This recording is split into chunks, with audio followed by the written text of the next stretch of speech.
चलिए खबरों में आगे बढ़ते हैं, बात करते हैं बांग्लादेश को लेकर। बांग्लादेश की यूनुस सरकार का बड़ा फैसला सामने आया है। चुनाव से पहले यूनुस सरकार ने बड़ा फैसला लिया है, अब नाबालिग भी वोट दे सकेंगे। ये बड़ा फैसला लिया गया है, नाबालिग वोट दे सकेंगे और नाबालिगों को वोट का अधिकार देने की सिफारिश की गई है। बीएनपी ने यूनुस सरकार के फैसले का विरोध किया है। मतदान के लिए न्यूनतम आयु सीमा जो है वो 17 साल करने का सुझाव किया गया है। ये बड़ी खबर है जो इस बीच सामने आ रही है। मतदान के लिए न्यूनतम आयु 17 साल करने का सुझाव दिया गया है। तो बांग्लादेश में यूनुस सरकार का बड़ा फैसला ये सामने आ रहा है, अब नाबालिग भी वोट दे सकेंगे। ये बड़ी खबर जो इस बीच बांग्लादेश से निकलकर सामने आ रही है। बांग्लादेश में जिस तरीके से अस्थिरता लगातार बनी हुई है, इस बीच ये बड़ी खबर निकलकर सामने आई है बांग्लादेश से ही, जहां मतदान की जो आयु सीमा है उसको घटाकर 17 वर्ष करने का फैसला लिया जा सकता है। हमारे सहयोगी रैनिक दत्ता जुड़ गए, सीधे उनका रुख करेंगे अधिक जानकारियों के लिए। रैनिक, जानकारियां आपसे चाहेंगे, जहां एक और बांग्लादेश में लगातार अस्थिरता बनी हुई है, दूसरी ओर इस तरीके के अजीबोगरीब फैसले, और अब ऐसा फैसला कि नाबालिग जो है वो भी मतदान कर सकेंगे। हाँ, एकदम देखिए, बांग्लादेश का इंटरिम गवर्नमेंट जो है उनके तरफ से बांग्लादेश का जो इलेक्शन है उस इलेक्शन का जो नियम उस नियम का परिवर्तन आने का एक डिमांड रखा गया है। जी इंटरिम गवर्नमेंट की तरफ से कहा गया है कि जो अभी जो नाबालिग है बांग्लादेश में वो लोग अभी वोट दे पाएंगे, क्योंकि जो वोट देने का जो एज वो एज को कम करने का जो एक अपील वो अपील रखा गया है इंटरिम गवर्नमेंट की तरफ से। इंटरिम गवर्नमेंट की तरफ से कहा गया है कि 17 साल से लोग वोट दे पाएंगे, ये नियम अभी बांग्लादेश में लागू होना चाहिए। इस तरीके का एक अपील रखा गया है, इस तरीके का एक मांग रखा गया है। दूसरी तरफ अगर देखा जाए तो बांग्लादेश का जो माहौल वो माहौल अभी भी तनाव का माहौल बरकरार है बांग्लादेश में। बांग्लादेश का जो इंटरनल सिक्योरिटी वो अभी टूट पड़ा है। लॉ एंड ऑर्डर सिचुएशन को लेकर सवाल आ रहा है। ठीक इसी जी टाइम पर सबके मन में सवाल है कि बांग्लादेश में इलेक्शन कब होगा, और इसी को लेकर अभी बांग्लादेश का जो चुनाव, इस चुनाव में एक नया डिसीजन अभी इंटरिम गवर्नमेंट की तरफ से लिया जा सकता है, क्योंकि 17 साल से लोग वोट कर पाएगा इस तरीके का जो नियम, ये नियम इंटरिम गवर्नमेंट की तरफ से लागू कर दिया जा सकता है। दूसरी तरफ अगर देखा जाए तो 17 साल से ये करने का कारण क्या है। इंटरिम गवर्नमेंट के सूत्रों के हवाले से जो खबर है कि इंटरिम गवर्नमेंट को लगता है कि 17 साल का उम्र का बहुत सारे लड़का लड़की अभी बांग्लादेश में मौजूद है, बहुत सारे यूथ जनरेशन अभी मौजूद है। और जिस यूथ जनरेशन की तरफ से ये कुछ दिन पहले जो छात्र आंदोलन हुआ था, वो छात्र आंदोलन में वो लोग शामिल हुए थे। तो जो लोग छात्र आंदोलन में शामिल हुए थे उन लोगों को वोट देने का अधिकार होना चाहिए, और इसी वजह से ही वो लोग ये जो एज का सीमा जी वो सीमा को कम करके 17 साल में ले आने का जो मांग, ये मांग अभी इंटरिम गवर्नमेंट की तरफ से रखा जा रहा है। जी मगर ये प्रस्ताव को ठुकरा रहा है बीएनपी। बीएनपी की तरफ से साफ कर दिया गया है कि किसी भी तरीके से जो माइनर है उनको वोट देने का अधिकार नहीं हो सकता है, और इस तरीके का जो नियम, ये नियम बलवत्त नहीं हो सकता है बांग्लादेश में, और इसका विरोध बीएनपी की तरफ से किया जा रहा है। जी रैनिक, जिस तरीके से इस पूरे मामले का विरोध किया जा रहा है, तो सीधे तौर पर यह समझा जाए कि बांग्लादेश में इस वक्त वोट बैंक की राजनीति हो रही है। सरकार बनाने के लिए ये कदम जो है उठाए जा रहे हैं, ऐसे अटपटे फैसले जो हैं वो लिए जा रहे हैं बांग्लादेश में।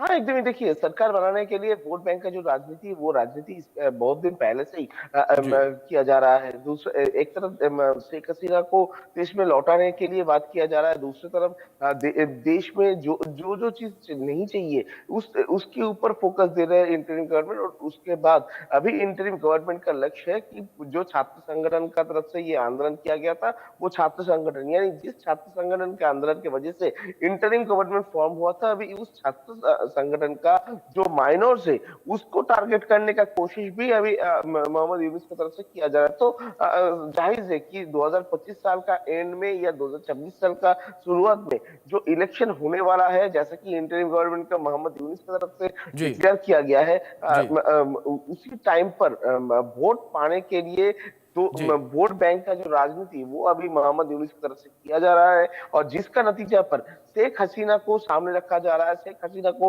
देश में लौटाने का एक प्रयास इंटरिम गवर्नमेंट की तरफ से किया जा रहा है। उनकी तरफ बिल्कुल। से देशवासी के पास एक प्रतिश्रुति दिया जा रहा है कि शेख हसीना को देश में ले आके जल्द से जल्द कड़ी सजा दिया जाएगा। इस तरीके का मांग रखा जा रहा है, इस तरीके का बातें रखा जा रहा है। उसके साथ साथ ही अभी माइनॉरिटीज को भी खुद का वोट बैंक बनाने का जो जी, कोशिश वो मोहम्मद यूनुस की तरफ से किया जा रहा है। बिल्कुल रैनिक, जाहिर तौर पर एक वोट बैंक की राजनीति साफ तौर पर बांग्लादेश में नजर आ रही है। लेकिन रैनिक, आप बने रहे हमारे साथ। इस बीच एक और बड़ी खबर सामने आ रही है बांग्लादेश से जुड़ी हुई, जहां भारत से तनातनी के बीच बांग्लादेश से बड़ी खबर निकल के सामने आई है। म्यांमार में सैन्य सरकार और अराकान आर्मी में संघर्ष देखने को मिला है। संघर्ष के चलते रोहिंग्या मुसलमानों का पलायन बड़े पैमाने पर हुआ है। मुसलमानों को देश छोड़कर भागना पड़ा है। 60,000 रोहिंग्या ने बांग्लादेश में शरण ली है। अलग अलग रास्तों से रोहिंग्या बांग्लादेश पहुंच रहे हैं। पड़ोसी मुल्कों के लिए मुसीबत ये रोहिंग्या बने हुए हैं। बांग्लादेश म्यांमार बॉर्डर पर भ्रष्टाचार बढ़ चुका है। पैसे लेकर रोहिंग्याओं को बॉर्डर पार करवाया जा रहा है। बांग्लादेश बॉर्डर पर अराकान आर्मी का कब्जा इस वक्त देखने को मिल रहा है। तो लगातार ये संघर्ष देखने को मिल रहा है। हमारे सहयोगी रैनिक दत्ता बने हुए हैं। रैनिक, जानकारी आपसे चाहेंगे, जिस तरीके से अराकान आर्मी का कब्जा जो है बॉर्डर पर देखने को मिला है, किस तरीके से इस वक्त म्यांमार और बांग्लादेश में संघर्ष देखने को मिल रहा है? क्योंकि पहले भी खबरें निकलकर सामने आई थी कि बॉर्डर पर संघर्ष लगातार देखने को मिल रहा है म्यांमार और बांग्लादेश के बीच। हाँ, एक भी देखिए, अराकान आर्मी की तरफ से जो रखाइन स्टेट को दखल किया गया था, उस जगह पर ही कुछ दिन पहले रोहिंग्या मुसलमान की तरफ से हमला किया गया था, जिसके कारण में अराकान आर्मी के बहुत सारे जवान घायल हुए थे। अराकान जी, आर्मी के ऊपर अचानक हमले की वजह से अराकान आर्मी को रखाइन स्टेट का कुछ कुछ हिस्सा छोड़ देना भी पड़ा था। मगर उसके बाद ही अराकान आर्मी की तरफ से कहा गया था कि वो लोग पाल्टा वार करेंगे, और पाल्टा वार करते हुए अराकान आर्मी की तरफ से कल रोहिंग्या मुसलमान के ऊपर हमला किया गया। और जिसके कारण में रोहिंग्या मुसलमान और अराकान आर्मी, ये दोनों के बीच में जो टसल हुआ, उस टसल में रोहिंग्या मुसलमान को रखाइन जो स्टेट है, जो कि बांग्लादेश म्यांमार बॉर्डर है, उस रखाइन स्टेट को छोड़कर बांग्लादेश में आना पड़ा। जैसे कि खबर मिल रहा है कि 60,000 के ऊपर रोहिंग्या जो मुस्लिम है, उनको रखाइन स्टेट को छोड़कर बांग्लादेश में एंटर करना पड़ा है, और बांग्लादेश में उन लोगों को शरण लेना पड़ा है। अराकान आर्मी की तरफ से जैसे क्लेम किया जा रहा है कि ये रोहिंग्या जो मुसलमान है, वो लोग बांग्लादेश में रहते थे, और बांग्लादेश का बॉर्डर लाइन से ही उनका जो टेरर कैंप, वो टेरर कैंप चलाया जाता था। उस टेरर कैंप पे उनको ट्रेन किया गया था, और उसके बाद ही अराकान आर्मी के ऊपर ये लोग हमले किए थे, और हमले का ही पलटा जवाब अभी अराकान आर्मी की तरफ से दिया जा रहा है। और इसी कारण में जो 60,000 के ऊपर जो रोहिंग्या मुस्लिम है, उनको रखाइन स्टेट जो है ये छोड़कर भागना पड़ा है। जी। दूसरी ओर रैनिक, जानकारी आपसे यहाँ पर यह भी चाहेंगे कि जो रोहिंग्या बॉर्डर पार करके बांग्लादेश पहुंच रहे हैं, उस वजह से किस तरीके से बांग्लादेश की परेशानियां इस वक्त बढ़ती नजर आ रही हैं? क्योंकि बांग्लादेश में हालात खुद पिछले कुछ महीनों से सही नहीं है, और उसके बावजूद इस तरीके की स्थितियां, पैसे लेकर जो है बॉर्डर पार करवाया जा रहा है रोहिंग्याओं को और बांग्लादेश भेजा जा रहा है।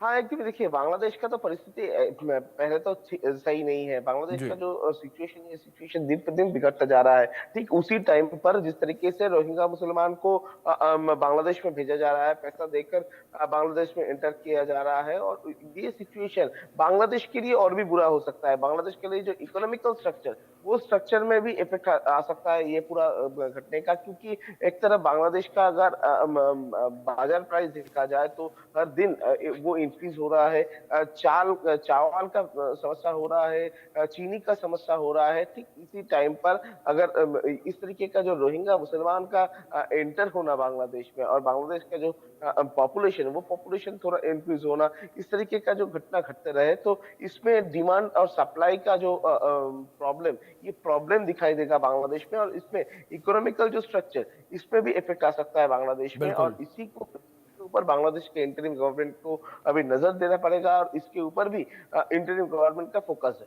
बिल्कुल रैनिक, जाहिर तौर पर बांग्लादेश अपने हालातों से नहीं निपट पा रहा, लेकिन उसके बावजूद लगातार भारत के विरोध में प्लान करता नजर आ रहा है। लेकिन रैनिक, फिलहाल बहुत शुक्रिया आपका जुड़ने के लिए, और